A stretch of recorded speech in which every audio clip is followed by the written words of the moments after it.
국립현대미술관 광주분원 설립 예산이 정부안에 반영되지 않은 것으로 확인됐습니다. 국회 논의 과정에서 정부의 동의를 이끌어내기 쉽지 않아 유치에 빨간불이 켜졌습니다. 광주의 한 치과병원에서 부탄가스와 인화물질로 만든 사제 폭발물이 터져 불이 났습니다. 범인이 병원 환자로 드러났습니다.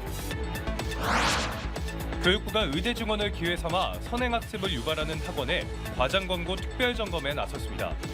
하지만 단속에 걸리더라도 권고 외 다른 조치는 할 수 없어 유명무실하다는 지적입니다. 개혁신당이 광주를 찾아 현장 최고위원회를 여는 등 지역 민심 잡기에 나섰습니다. 전남 국립의대 설립과 5.18 진실 규명 등 현안 해결에 앞장서겠다고 강조했습니다. 시청자 여러분 안녕하십니까? KBC 8시 뉴스 시작합니다. 국립현대미술관 광주분원을 유치하겠다는 광주시의 계획이 어려움에 빠졌습니다. 이달 말 발표할 내년도 정부 예산안에 관련 예산이 반영되지 않은 것으로 확인됐습니다. 이형길 기자가 단독 보도합니다. 국립현대미술관 광주분원 유치는 지난해부터 추진되었습니다. 무등산 입구 옛 신양파크 호텔 부지가 이미 확보돼 있고 유네스코 미디어 아트 창의도시이자 아시아 문화 중심 도시를 표방하고 있는 광주에는 꼭 필요한 시설이라는 평가가 나옵니다. 국립현대미술관 광주관이 광주에 유치됨으로써 광주가 진정한 세계 선진 미술 도시로 나갈 수 있는 계기가 된다는 얘기입니다. 지난해 설립 타당성 용역 예산을 편성하려 했지만 기재부의 부동의로 다시 올해 도전에 나섰습니다.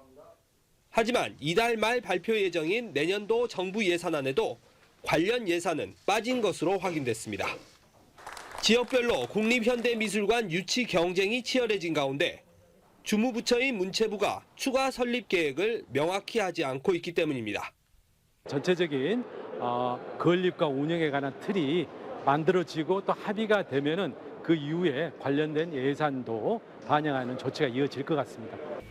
국립현대미술관은 청주관이 2018년부터 운영되고 있고 대전관도 2026년 개관합니다. 대구는 국립근대미술관을 대통령 공약 사안으로 추진하고 있고 창원도 설립 용역비 5억 원이 이미 3년 전에 확보됐습니다. 뒤늦게 경쟁에 뛰어든 광주의 경우 정부의 소극적인 태도 등으로 어려움을 겪고 있는 가운데 국회에서 예산을 반영한다 해도 지금으로서는 기재부의 동의를 얻기도 쉽지 않은 상황입니다.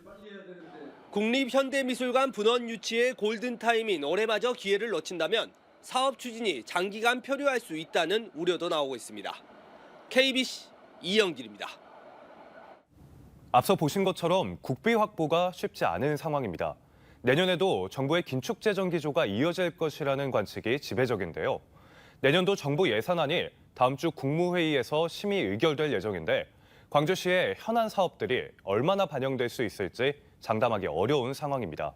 정경원 기자입니다. 강기정 광주시장은 최근 현안 사업들의 경우 대부분 정부 예산에 반영된 것으로 알고 있다고 자신했습니다. 인공지능 실증밸리 확산과 미래차 핵심 부품 개발 지원 공동 활용 플랫폼 구축 등 미래 먹거리인 2개 축은 차질 없이 추진된다는 겁니다. 광주시는 총액 역시 올해보다는 늘어날 것으로 기대했습니다. 우리가 관심 갖고 지금 추진했던 한 두세 달 사이에 추진했던 그것들이 어쩌냐 문제를 볼 때 순항한다 이렇게 말씀드리고 싶습니다. 하지만 내년도 역시 정부의 역대급 긴축이 예견되는 만큼 낙관하기는 어려운 상황입니다. 특히 정부가 지출 증가율을 최소화하고 저출생과 민생 등의 예산을 집중할 것으로 보여 지역 현안 예산 확보는 쉽지 않을 것으로 보입니다.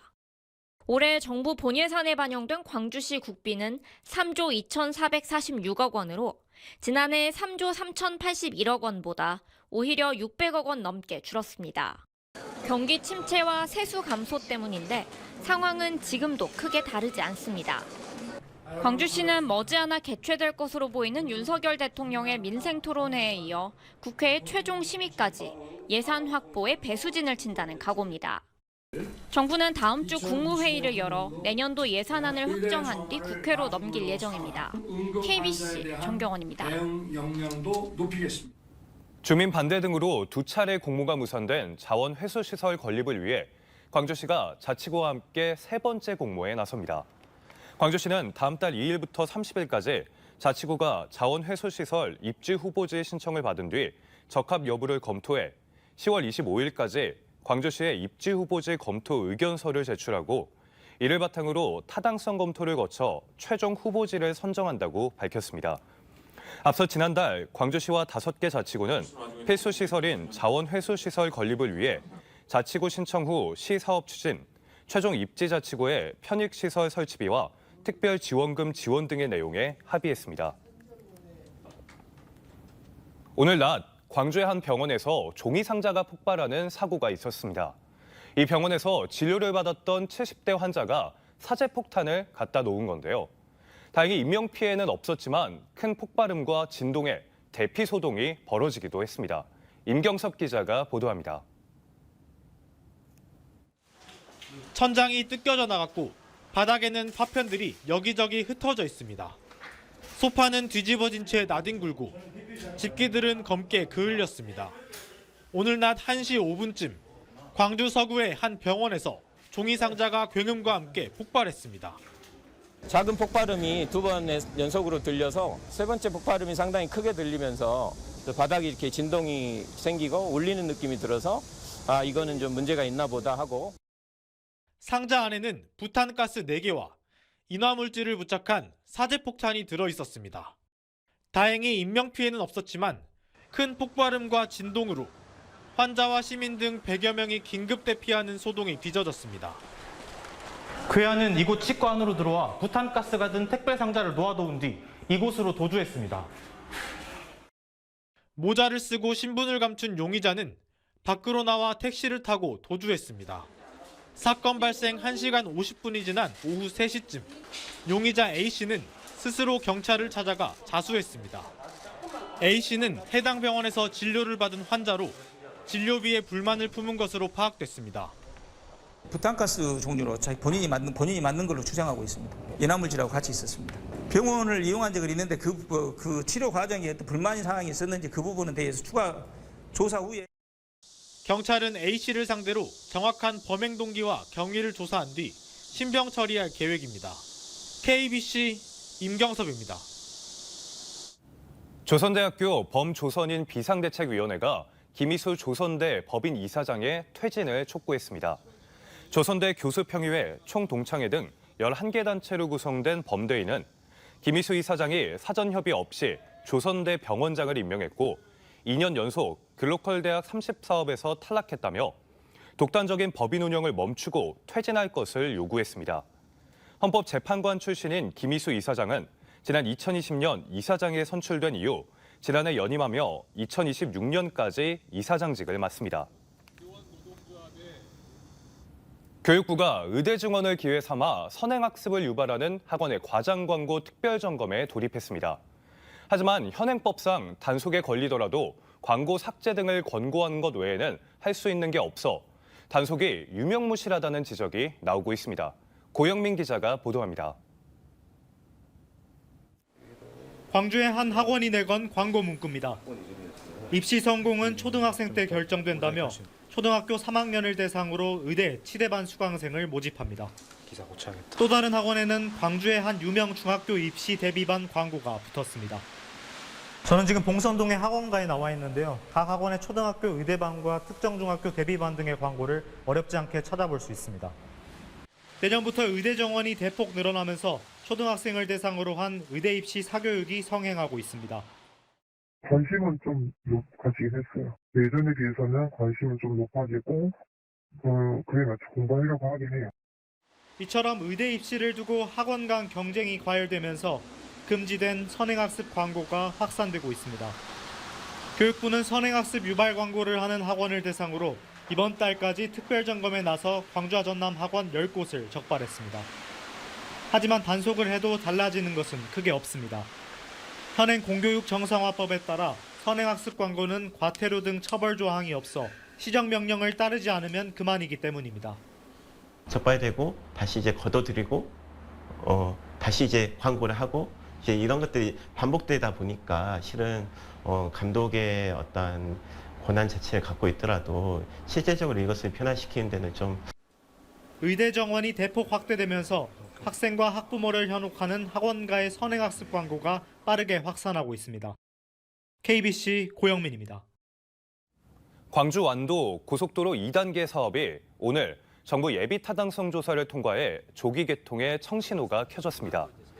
광주 완도 간 고속도로 2단계 구간은 강진군 작천면에서 해남군 북평면까지 38.9km 구간으로 국비 1조 5,965억 원이 투입되며 내년부터 타당성 조사와 설계 용역을 거쳐 2028년 착공될 예정입니다.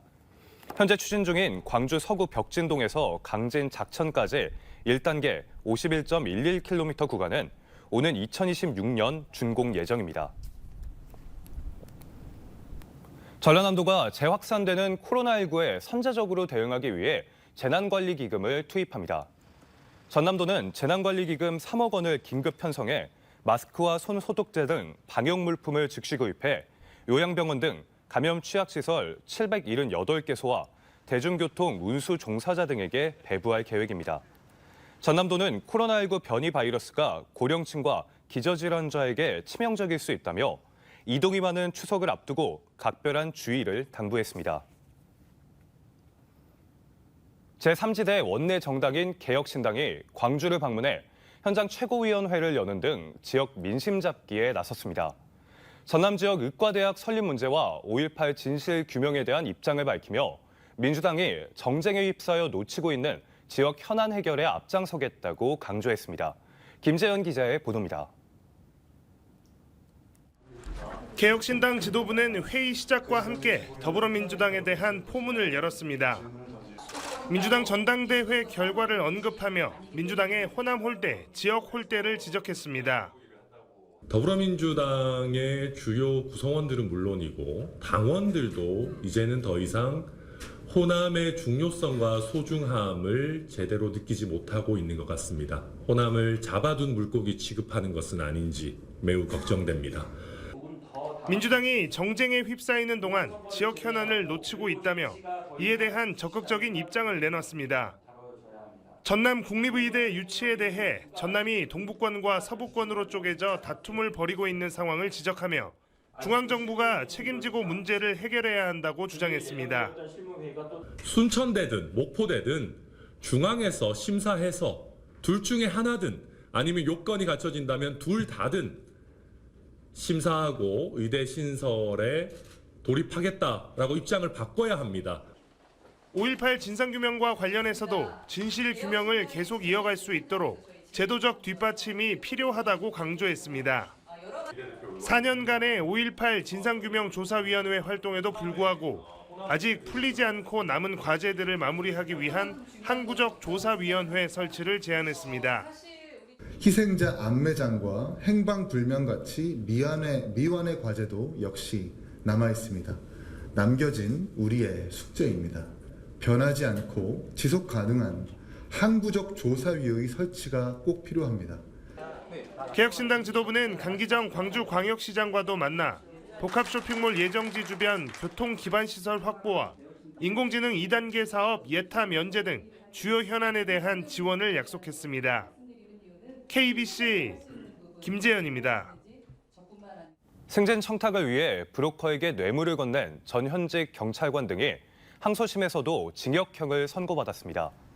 광주지법 1-3 형사부는 지난 2021년 전남경찰청장에게 승진을 청탁하려고 인사 브로커에게 3천만 원을 건넨 전현직 경찰 2명과 사업가 등 피고인 3명과 검사의 항소를 모두 기각하고 원심과 같은 징역 1년 등을 선고했습니다. 재판부는 이들이 승진을 위한 뇌물을 주고받아 공무원 제도의 본질인 능력주의의 근간을 흔들었다고 판단했습니다. 법원이 지적장애인 친구를 바다에 빠뜨려 숨지게 한 10대에서 20대 3명에게 살인죄 대신 폭행치사 등의 혐의를 적용해 유죄를 선고했습니다. 광주지법 목포지원은 지난 2월 목포 북항에서 지적장애인 친구를 바다로 밀쳐 숨지게 한 20살 A씨에게 폭행치사 혐의를 적용해 징역 4년을 선고하고 공범인 10대 2명을 가정법원 소년부로 송치했습니다. A씨 일행은 피해자에게 가위바위보 게임을 해 진 사람이 바다에 들어가자고 했는데 재판부는 장난을 치다 피해자가 물에 빠진 것으로 보고 폭행치사와 공동폭행 혐의만 적용했습니다.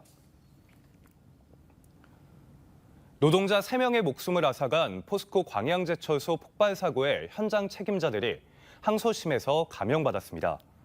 광주지법 제3형사부는 2020년 11월 광양제철소에 폭발 화재 사고를 내 노동자 3명을 숨지게 한 혐의로 기소된 안전책임자 2명의 항소심에 1심보다 형량이 낮은 금고 1년에 집행유예 2년을 선고했습니다. 재판부는 1심의 형이 무거워 부당하다는 피고인들의 주장을 받아들였습니다.